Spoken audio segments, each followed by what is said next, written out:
Salut chers auditeurs, salut chères auditrices, vous écoutez Sans Algo, le podcast qui vous en fait découvrir d'autres.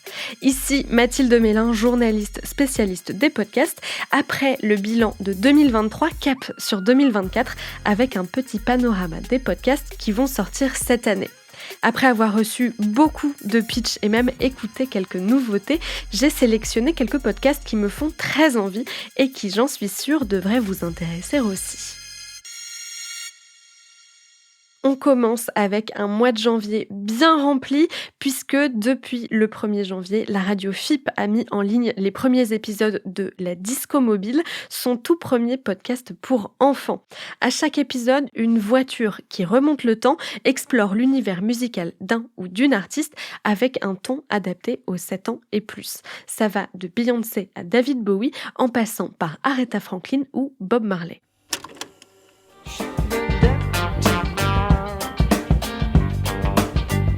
Comme je n'arrive pas à vivre de ma musique en Jamaïque, je pars en Angleterre pour tenter ma chance. Et alors là, le morceau que vous venez d'écouter, c'est le mien, mais repris par la plus grande star britannique du moment, Eric Clapton. On l'appelle le dieu, parce que c'est un dieu à la guitare. Il a adoré mon reggae, et grâce à lui, c'est le succès dans le monde entier. Tout le monde connaît alors le nom de Bob Marley, Bob le Rasta, Bob et son reggae de Jamaïque, Bob et son No Woman No Cry.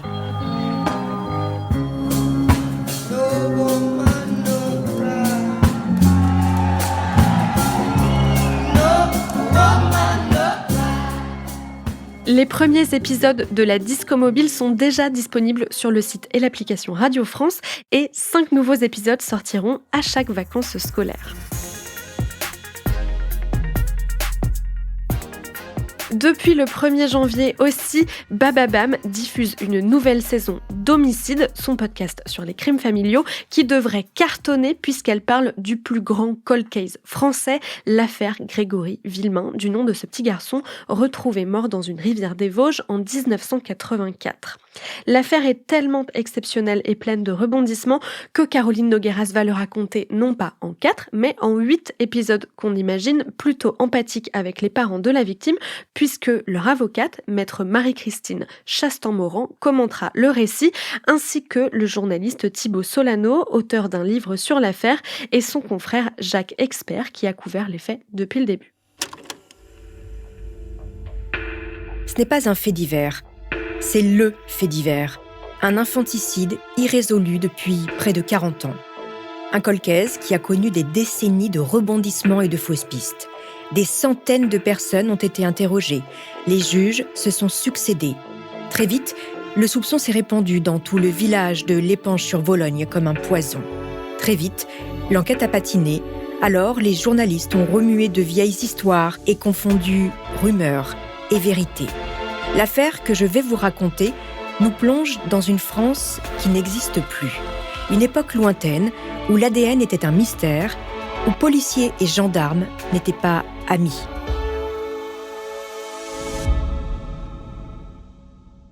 Les 8 épisodes sont déjà sortis sur le flux de Homicide et ils sont disponibles sur Slate Audio et sur toutes les plateformes.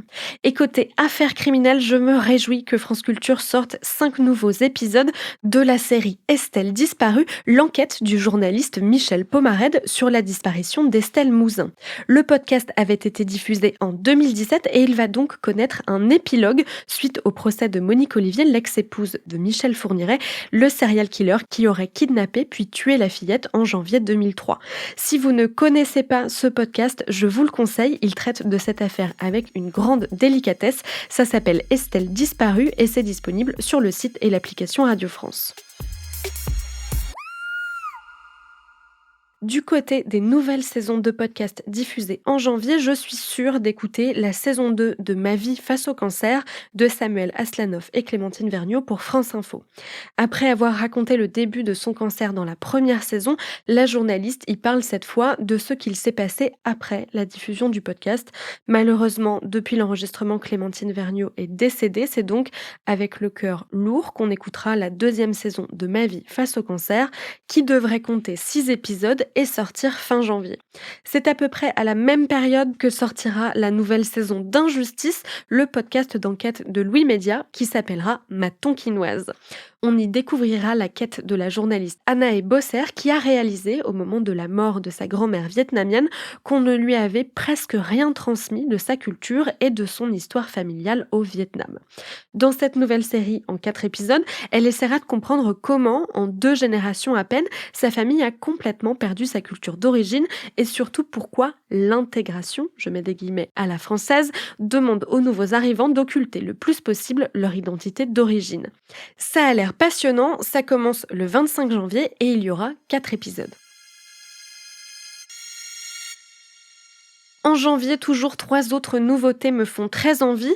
À nos amis, à nos amants du studio L'Acmé, un documentaire sur un couple de trentenaires, ensemble depuis 12 ans, qui a décidé d'ouvrir sexuellement la relation à d'autres partenaires et qui pratique le libertinage depuis un moment.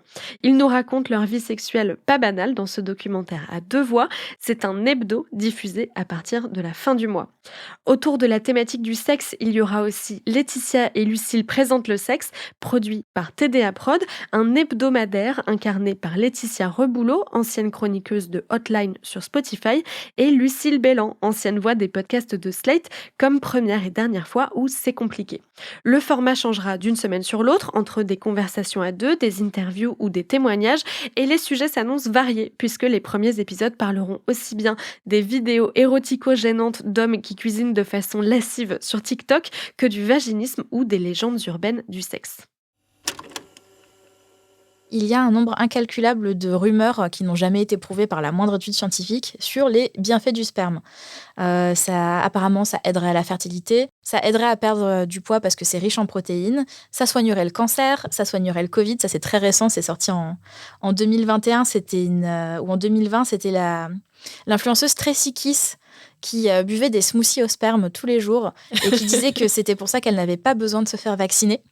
Tout à fait logique cette affaire. Voilà, tout à fait logique. Buvez du sperme, vous n'aurez pas besoin de vaccin. Si c'était si simple, la science se serait probablement penchée sur le sujet depuis très longtemps. Comme quoi, ça ferait une belle peau, comme quoi ça rafraîchirait la laine, j'ai lu aussi. Enfin, vraiment, visiblement, le sperme est la réponse universelle à tous les maux dont on pourrait souffrir sur Terre. Alors là, spécifiquement, c'est aussi pour inciter à la fellation en particulier.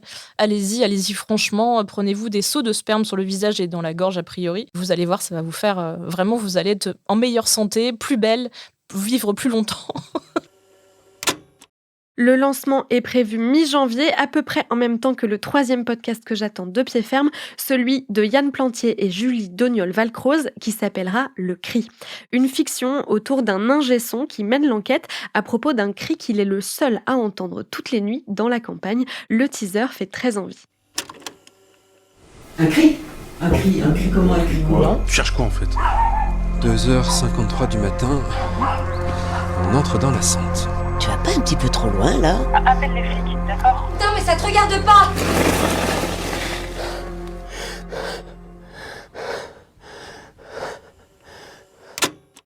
Passons au mois de février qui va commencer fort puisqu'Arte Radio va casser les internets avec une fiction quotidienne signée Benjamin Habitant, Laura Freducci et Vladimir Anselme.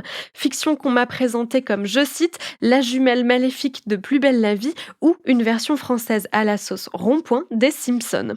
Ça va s'appeler La chute de Lapinville et ça va raconter à travers plusieurs personnages la période qui a précédé la destruction de la Terre, dont les personnages sont peut-être un peu responsables chacun à leur manière. Les 40 premiers épisodes diffusés en février et mars suivront le personnage de Lapin, un pervers narcissique qui retourne vivre chez ses parents parce qu'il est fauché et qui doit réaliser un podcast sur le vivre ensemble pour récupérer ses allocs. Les épisodes de 5 minutes seront diffusés chaque jour du lundi au vendredi pendant au moins 6 mois. À partir du 5 février, ça s'annonce vraiment très drôle.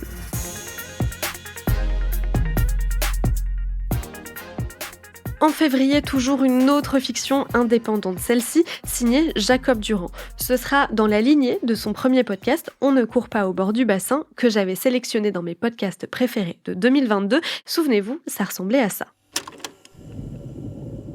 En 1968, la France rentre quasi bredouille des épreuves de natation des Jeux Olympiques de Mexico. Seulement une seule médaille, en bronze, pour Alain Mosconi en 400 mètres nage libre. L'année suivante, en 1969, ont lieu 2 accidents de noyade majeurs. 19 enfants d'un centre aéré à Junier-sur-Loire et 24 personnes dans le naufrage d'un bateau promenade sur le lac Léman. En réaction à ces 2 événements, et frustré des mauvais résultats sportifs, Joseph Comiti, alors secrétaire d'État chargé à la jeunesse et des sports, lance le plan national 1000 piscines, pour équiper la France avec un concours d'architecture pour des piscines modulables et industrialisées. Le programme était simple. Une piscine qui puisse à la fois être couverte et découverte, qui puisse être déployée sur tout le territoire rapidement grâce à l'industrialisation et la préfabrication, et surtout une piscine peu coûteuse pour que chaque commune puisse se la payer. L'objectif était dans le titre. Installer en une dizaine d'années, avec l'aide d'un État volontariste, 1000 bassins pour apprendre aux Français à nager. Dans ce nouveau docu-fiction, l'inspecteur Péric Villain revient pour enquêter cette fois sur un sujet de la plus haute importance, l'histoire du mini-golf et les raisons de son absence en tant que discipline olympique pendant les JO de Paris 2024. Ça va s'appeler Le mystère du mini-golf et les épisodes d'1 quart d'heure environ seront diffusés chaque mois. Pour patienter entre 2 épisodes du mystère du mini-golf, je vous conseille de jeter une oreille à La Demande, le nouveau podcast d'Anne-Fleur Andrely et Anne-Claire Leca, dans lequel elles se racontent des histoires réelles de demandes en mariage. J'ai pu écouter les 2 premiers épisodes et ça m'a fait penser à La Chamade, le podcast de Samia Basile, qui faisait aussi partie de mon best-of 2022. Anne-Fleur Andrely et Anne-Claire Leca ont accepté que je vous fasse écouter un extrait de La Demande en avant-première, le voici. Les demandes en mariage, en public, est-ce que c'est du courage ou c'est de la lâcheté ? Parce que clairement, moi j'ai plutôt l'impression... T'oses pas dire non devant tout le monde. C'est une prise en otage romantique, on est bien d'accord. Hein.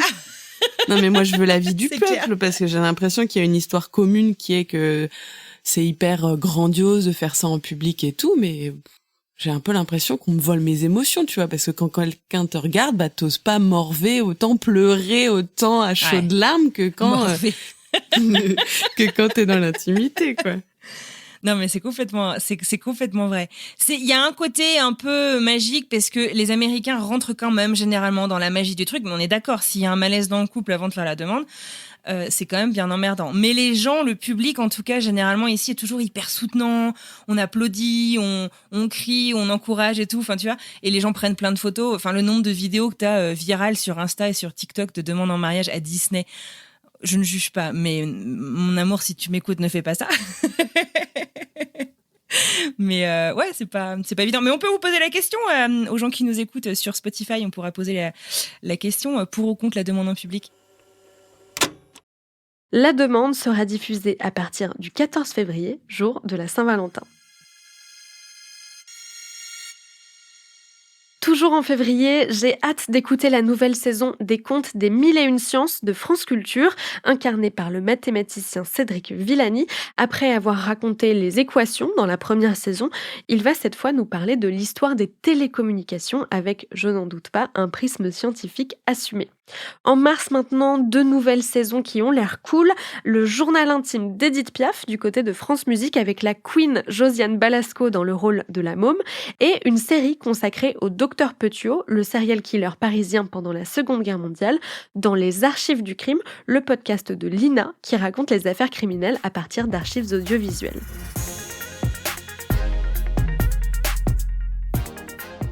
Au printemps, on pourra découvrir une fiction historique signée Vincent Hazard pour Initial Studio et Outre-mer La Première, intitulée Code Noir, les révoltés du Gahoulet, dont l'action se situera en juillet 1710 dans une plantation martiniquaise. Guidé par un narrateur créole, on plongera dans un épisode historique assez méconnu, la répression sanglante d'un prétendu soulèvement des esclaves contre les propriétaires des plantations. L'occasion de raconter le système esclavagiste du point de vue des personnes esclavisées. Les 6 épisodes sortiront en avril, 2 bons mois avant le podcast de la RTS qui traite aussi de l'esclavage, mais cette fois pour parler des liens entre la Suisse et l'esclavage.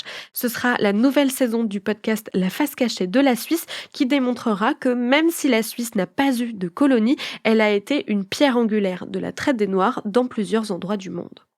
Et on ne va pas chômer à la RTS cette année puisque fin août, ils vont sortir leur première coproduction avec Radio-Canada, une enquête sur l'ordre du temple solaire, considéré en France comme une secte suite à plusieurs suicides collectifs dans le monde dans les années 90. Je n'ai pas énormément d'infos sur le format, mais les équipes de la RTS m'ont parlé d'un aperçu unique sur l'intérieur de l'ordre du temple solaire grâce à une enquête à la fois journalistique et personnelle. J'imagine donc qu'une personne impliquée dans l'ordre du temple solaire témoignera. Il faudra attendre fin août pour le savoir. Et j'en termine avec un podcast qui n'a pas encore de date de diffusion fixée, Les Ratés du climat, un format que France Info va lancer avec Pauline Pénanec et François Gémen, un politologue et chercheur belge bien connu. Dans chaque épisode, ils reviendront sur une occasion manquée d'éviter tout ou partie de la crise climatique actuelle au cours des 40 dernières années. Ça va foutre un peu le seum, mais bon, ça a l'air chouette.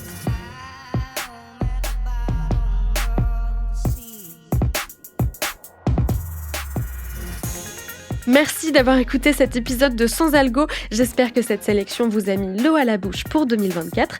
Je vous donne rendez-vous dans 15 jours pour la première reco podcast de l'année avec un invité à l'aise financièrement. Salut! Sans Algo est un podcast de Mathilde Mélin, produit et réalisé par Slide Podcast sous la direction de Christophe Caron. La production éditoriale est assurée par Nina Pareja, le montage par Marius Sor et la réalisation par Aurélie Rodriguez.